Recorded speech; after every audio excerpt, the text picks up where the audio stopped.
नमस्कार, मैं हूं धर्मेंद्र। आप देख रहे हैं ऑनलाइन न्यूज इंडिया। त्रिपुरा के मुख्यमंत्री उन्होंने एक बयान दिया और बयान में कहा कि अमित शाह में इतनी ताकत है कि वो श्रीलंका के अंदर और नेपाल के अंदर भी अपनी सरकार बनवा सकते हैं। लेकिन त्रिपुरा के अंदर जबरदस्त बीजेपी को झटका लगा है और बीजेपी एक तरह से सुपड़ा साफ हो गया है बीजेपी का। और जिस तरह से बीजेपी ने आदिवासी क्षेत्र में 20 में से 18 सीट हासिल की थी, 20 विधानसभाओं में से 18 सीट हासिल की थी त्रिपुरा के अंदर 2018 के विधानसभा चुनाव में आदिवासी क्षेत्र में।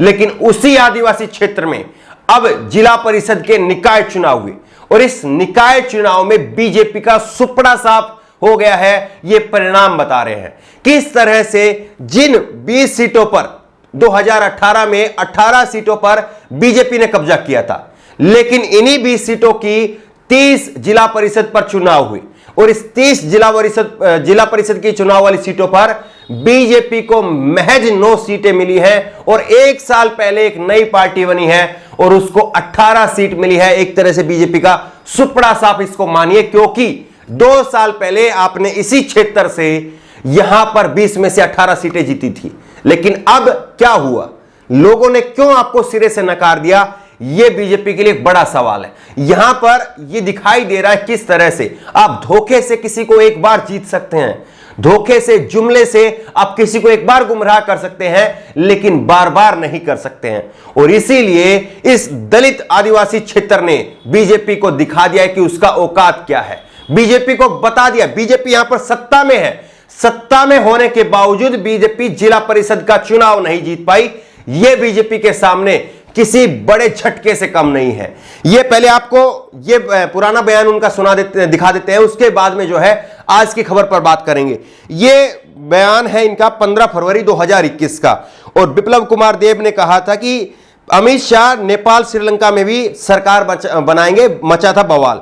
लेकिन अभी क्या हुआ है, अभी आप ये जनसत्ता की खबर देखिए। त्रिपुरा में भाजपा के लिए बुरी खबर, जिला परिषद के चुनाव में नई पार्टी ने किया कमाल। किस तरह से बीजेपी के सामने एक नई पार्टी और उसने बीजेपी का सुपड़ा साफ कर दिया। भाजपा यहां पर सत्ता में है, सत्ता में रहने के बावजूद किस तरह से बीजेपी यहां पर मुंह की खानी पड़ी है। पश्चिम बंगाल में सत्ता हासिल करने का सपना देख रही भारतीय जनता पार्टी के लिए एक और बंगला भाषी त्रिपुरा से भयंकर झटका लगा है। किस तरह से पश्चिम बंगाल में पूरी ताकत बीजेपी ने झोंकी हुई है, लेकिन उसके बावजूद वहां पर बीजेपी के लिए सत्ता दूर की कौड़ी है। और सबसे बड़ी बात यह है कि त्रिपुरा में भी बंगाली भाषा बोली जाती है, बंगला भाषा बोली जाती है और पश्चिम बंगाल में भी बंगला भाषा बोली जाती है।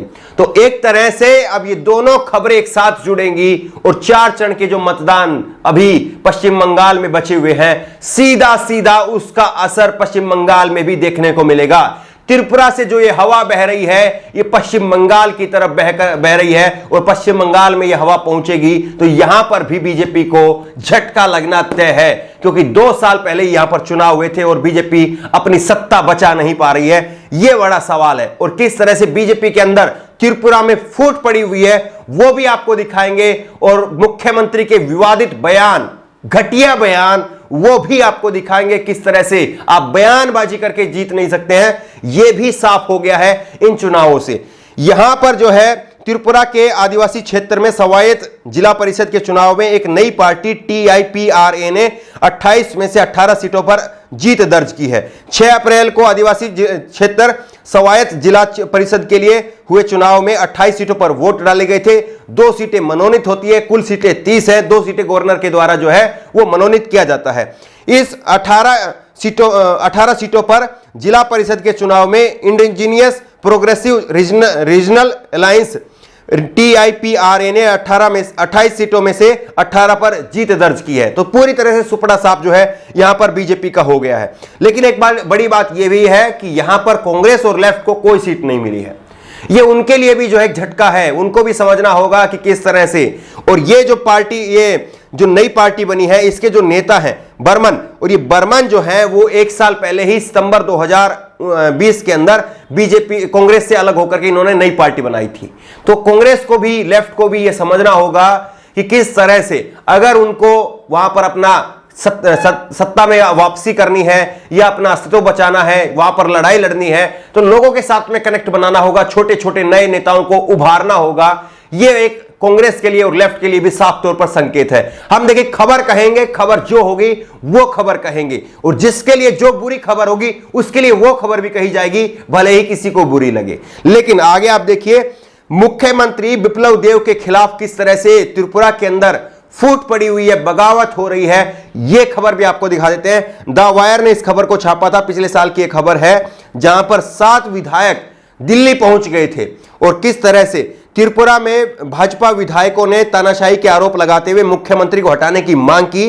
त्रिपुरा की भाजपा सरकार के 7 विधायकों ने दिल्ली पहुंच करके पार्टी अध्यक्ष से मुलाकात की मांग की। उन्होंने मुख्यमंत्री बिप्लब कुमार देब को पद से हटाने की मांग की। उन्होंने कहा कि देव को अपने विधायकों पर भरोसा नहीं है, वे अनुभवहीन है और अलोकप्रिय हैं। ये यहां के विधायकों का, बीजेपी के विधायकों का कहना था। 60 सीटें हैं और 60 में से 36 विधायक बीजेपी के हैं। बीजेपी के 36 में से 7 से 9 विधायक जो हैं वो दिल्ली पहुंच करके उनको हटाने की मांग कर रहे थे। लेकिन आप देखिए कि बीजेपी की किस प्रकार के नेता हैं, ये आप देखिए कि ये किस तरह के बयान देते रहते हैं, घटिया बयान देते रहते हैं। ये बिप्लब कुमार देब ने जो है वो बयान दिया था और इन्होंने जाट और सिख कौम के बारे में क्या लिखा था, वो आप न्यूज़ 18 की खबर देखिए। सिख और जाट के बारे में सीएम बिप्लब कुमार देब का विवादित बयान, उनके पास दिमाग कम होता है। ये जाटों और सिखों के बारे में कहा गया है। जिस कौम ने इस देश को खाना खिलाने का, अन्न देने का काम किया, जिस कौम ने देश की सरहद पर सुरक्षा करने का काम किया, उस कौम को ये कैसे बदनाम कर रहे थे, सिखों को और जाटों को ये लोग कैसे बदनाम कर रहे थे कि उनके पास में दिमाग कम होता है। और ये एक मुख्यमंत्री पद पर बैठने के बाद में इनके ये बयान है। लेकिन 1-2 बयान नहीं है, कई सारे इनके बयान हैं। एक और बयान इनके दिखा देते हैं आपको। एक बार इन्होंने कहा था कि महाभारत काल में भी इंटरनेट और सैटेलाइट थी, ये भी इन्हीं का बयान था। इनका एक और बयान आपको दिखा देते हैं, जिसमें इन्होंने कहा था कि miss universe Diana Hayden Indian beauty नहीं है। इन्होंने कहा था कि ऐश्वर्या राय वो महिलाओं की यहां पर प्रतिनिधि करते हैं और ये डायना हेडन जो है वो इंडियन ब्यूटी नहीं है। ये उनके बारे में ये बिप्लब देब के बयान थे। बेरोजगारों को दी थी पान की दुकान खोलने और गाय पालने की नसीहत। बेरोजगार लोगों के लिए कहा था, उनके जले पर नमक छिड़कते हुए कहा था कि आप लोग पान की दुकान खोलिए, आप लोग गाय पालने का काम कीजिए। ये मुख्यमंत्री के बयान थे और जिनका खामियाजा आज उनके सामने है। एक बार इन्होंने कहा कि मैकेनिकल नहीं, सिविल इंजीनियर्स दें सिविल सर्विसेज की परीक्षा। तो किस तरह से इनको कुछ पता नहीं है कि कौन परीक्षा देता है, कुछ पढ़ाई लिखाई किया है नहीं किया है, या फिर जानबूझ करके इस तरह के बयान देते हैं और उनका खामियाजा क्या होता है, लोग उनको किस तरह से देखते हैं और लोग उनके उल्टा उनका रिप्लाई किस तरह से देते हैं, ये सब कुछ सबके सामने आ गया है। बीजेपी के लिए जिस तरह से आप ये खबर आप यहां पर देख रहे हैं, बीजेपी के लिए बड़े झटके से कम नहीं है। लेकिन आपको ये समझना होगा कि बीजेपी जो पश्चिम बंगाल में सत्ता हासिल करने का सपना देख रही है, त्रिपुरा की ये हवा पश्चिम बंगाल में भी जरूर पहुंचेगी और यहां पर भी बीजेपी को करारी हार का सामना करना पड़ेगा। जिस तरह से त्रिपुरा में हार का सामना करना पड़ रहा है, संकेत तो यही कह रहे हैं। बहरहाल आपको क्या लग रहा है, जिस तरह से त्रिपुरा के अंदर बीजेपी का सुपड़ा साफ हुआ है, इसको लेकर के आपकी राय क्या है, नीचे कमेंट बॉक्स में अपनी राय जरूर दें। उसी तरह की तमाम खबरों के लिए ऑनलाइन न्यूज़ इंडिया को सब्सक्राइब करें, साथ में जो बेल आइकन है घंटी उसको जरूर दबाएं, ताकि जैसे कोई वीडियो हम अपलोड करें उसकी नोटिफिकेशन आपको तुरंत मिल सके।